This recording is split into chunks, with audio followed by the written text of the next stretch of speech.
नमस्कार दोस्तों, study with ज्ञान प्रकाश 2.0 में आप सभी का बहुत बहुत स्वागत है।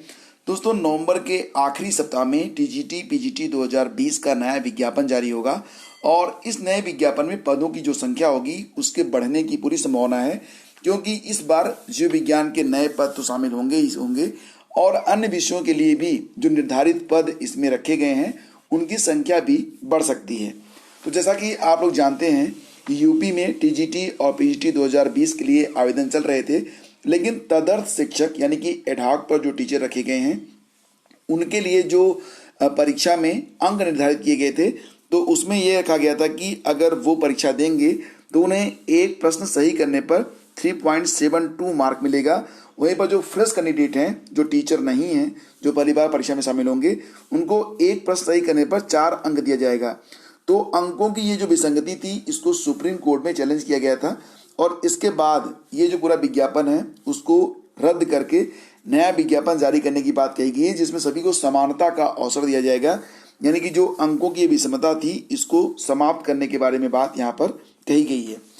तो दोस्तों, ये जो विज्ञापन होगा वो नवंबर के आखिर तक जारी हो सकता है और जैसा कि आप लोग जानते हैं कि इस बार जो विज्ञापन जारी होगा तो उसमें जीव विज्ञान के पद भी शामिल रहेंगे और जो अभ्यर्थी आवेदन कर चुके हैं तो उनका कोई नुकसान नहीं होना है, क्योंकि उनकी जो फीस होगी वो एडजस्ट हो जाएगी। ठीक है, तो बिल्कुल भी परेशान नहीं होना है जो लोग आवेदन कर चुके हैं या जो लोग अभी आवेदन करने बाकी हैं, सभी लोगों के लिए ये एक अच्छी बात है।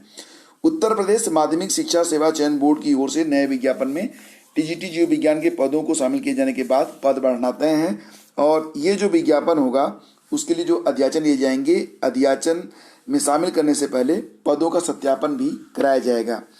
तो दोस्तों, बिल्कुल आप लोग इंतजार करिए और विज्ञापन आएगा तो एक दिन लगता है आपको मतलब इसमें आवेदन करने में, लेकिन आपको अभी से अपनी तैयारी को अच्छे से रखना है, क्योंकि ये माना जा रहा है कि ये जो परीक्षा होगी ये अप्रैल 2021 में ही संभावित है, क्योंकि हर हाल में ये जो भर्ती है वो 21 जुलाई 2021 से पहले पूरी किए जाने की पूरी संभावना है, क्योंकि इसमें सुप्रीम कोर्ट का निर्देश भी है। तो आप लोग अपने विषय की तैयारी अच्छे से करते रहें और अगर आपके पास सिलेबस नहीं है या फिर पुराने क्वेश्चन पेपर नहीं है तो आप स्टडी विद ज्ञान प्रकाश 2.0 पर विजिट कर लें। वहाँ पर आपको प्रोवाइड कर दिया गया है, सारी चीज़ें आपको मिल जाएंगी। 69,000 शिक्षक भर्ती के मामले में खबर यही है कि नवंबर के आखिर में जो शेष बचे अभ्यर्थी हैं उनको नियुक्ति दे दी जाएगी, लेकिन इससे पहले चुनाव आयोग से सहमति ली जाएगी, क्योंकि इस समय उत्तर प्रदेश में नहीं पूरे देश में विधान परिषद के चुनाव चल रहे हैं प्रदेश में।